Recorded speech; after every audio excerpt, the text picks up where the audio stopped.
Welcome to the show, everybody. My book is out today. Thank you to everyone who has ordered it, and it couldn't come out at a more dystopian and disgusting moment. One of the biggest national security failures in terms of American information security in a very long time. They texted a journalist war plans, and now the cover-up has started. Heads should roll. And it is an unbelievable story, except it's not unbelievable, because when you use a perverted form of DEI where qualifications don't matter, but loyalty to Trump does, to pick your cabinet, when you use a disgusting reverse affirmative action to say, I will look at Fox News and pick people who are nice to me to be my Secretary of Defense, Director of National Intelligence, etc., this is what happens. American war planning usually takes place in highly secure facilities. The Trump administration planned its strikes on the Houthis in Yemen using a group chat and included the Atlantic's editor, Jeffrey Goldberg, in the chat. They accidentally texted the war plan to a journalist because operational security and information security, it's for suckers and losers, and it's only bad when it's Hillary Clinton that uses them. So, of course, this is a disgusting display of stunning incompetence from this administration. That's a very high bar, by the way, from this administration. And we now found out that on March 15th, before anything public was known about it, the Atlantic's Jeffrey Goldberg received a signal message. Who was the message from? It was with Pete Hegseth, the guy that Trump made Secretary of State because he was able to shout nonsense about how great Trump is on Fox News. What did the message contain? The actual military strike plan for Yemen. Weapons, timing, targets, everything. Because, of course, nothing says reestablishing deterrence like dropping your war strategy into a journalist's inbox like it's a lunch order. A couple bombs here and a ham and cheese for me.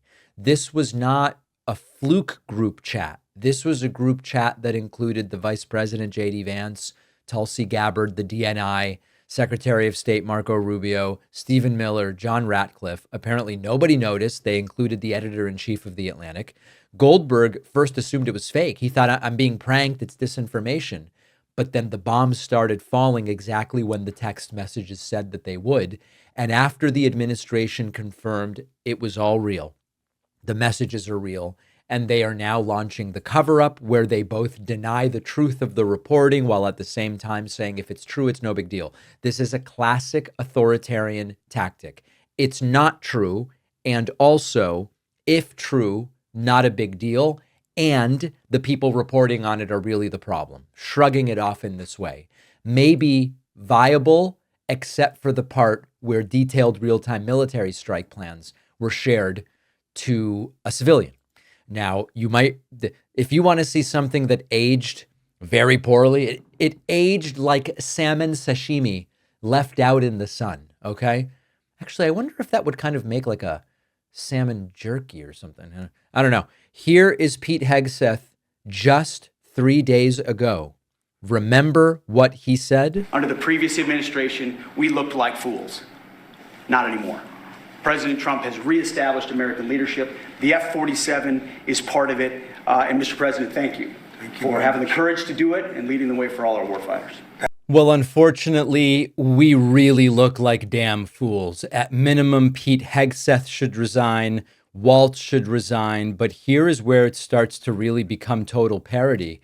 It's, as usual, every allegation is a confession because Trump spent years screaming and shouting about lock her up over Hillary Clinton's private email server.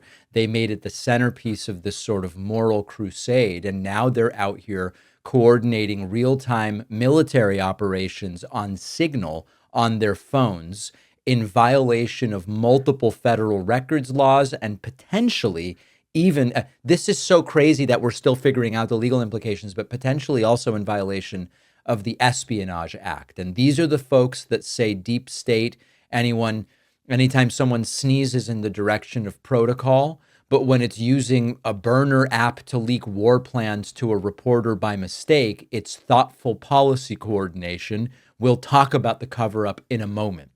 Now, the content was also very much kind of cartoonishly on brand. JD Vance was whining in the chat about helping Europe.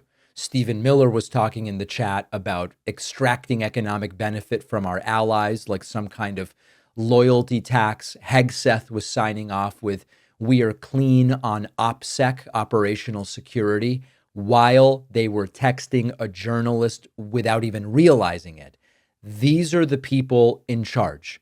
This is the gang that wants more and more time in power. And they showed us how casually they play with national security. This is not just reckless. It might be lawless. It's dangerously unfit. And when we said at the very beginning, Hegseth doesn't really have experience with any of this stuff. It's a very weird affirmative action based on sucking up to Trump.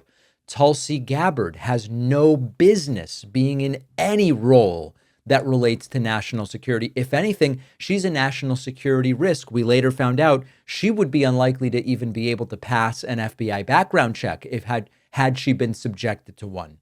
Of course we were right. And I don't say that as a good boy, David, you got it right. I say it as it was so obvious that these people have no qualification whatsoever to be involved in operations and sensitive areas of this magnitude. You all saw it. All of you were emailing me saying, "David, am I crazy, or are these the last people you should want?" No, you're not crazy. You're not crazy. The crazy thing is putting these people in charge, and then just you wait until you see Donald Trump's reaction to this.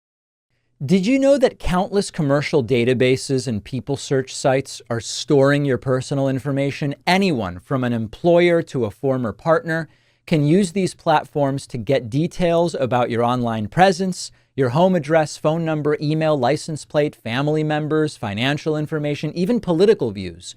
Europe has laws that offer some protection, but in the US, the data is widely accessible. Even the FBI will buy this information from companies to spy on people without a search warrant.